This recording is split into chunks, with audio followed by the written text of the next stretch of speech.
Natuluyan ng karmahin etong New York Knicks ito nga sa kanilang mga pinaggagawa dito nga sa Pacers at eto tinalo lang naman sila ngayon dito nga sa game number 6 at abante na nga ang Pacers ito nga sa NBA Finals at kakaharapin ang Oklahoma City Thunder. Pero daming nagulat sa MVP award, bakit nga ba sa kanya napunta? Tara't pag-usapan natin yan.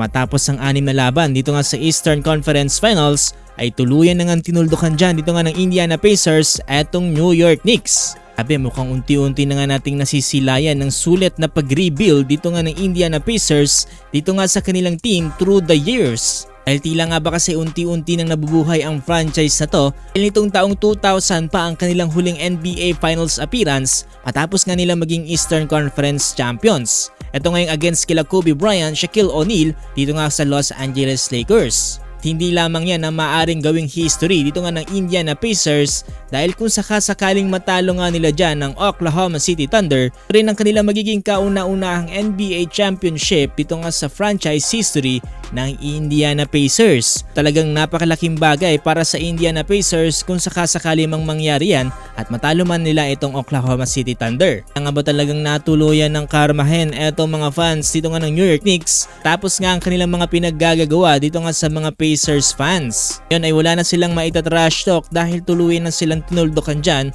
ng Pacers. Na rin ang consecutive year na nilaglag dito nga ng Pacers etong Knicks dito nga sa NBA playoffs. Naman talaga masakit-sakit to para sa New York Knicks pero kudos pa rin para sa pinakita nilang laban kontra nga dito sa Pacers. Higit na rin pala ang championship trophy dito nga sa Indiana Pacers at eto mga boss no, pinangalanan etong MVP dito nga sa Eastern Conference Finals. At walang iba kung hindi etong si Pascal Siakam. Pascal Siakam ay nag-average ng 24 points, 5 rebounds at 3.5 assists, shooting 52% from the field dito nga sa Eastern Conference Finals. Hati ang opinion mga boss no dito matapos ngang i-anunsyo dyan ng MVP award dahil may iba na nag-e-expect na dapat nga daw ay si Tyrese Haliburton ang nakakuha ng MVP award. Nakita rin natin dito sa reaksyon ni Tyrese Haliburton sa gilid na tila nga ba parang nasaktan din siya dito nga matapos i-anunsyo yan.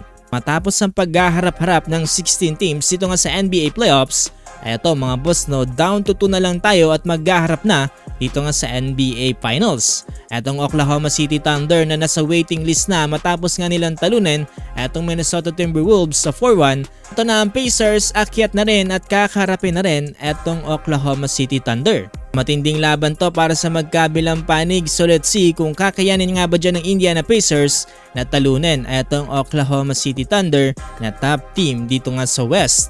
Kung gusto nyo pa ng more basketball updates ngayong NBA Finals ay huwag nyo kakalimutang i-follow itong ating page.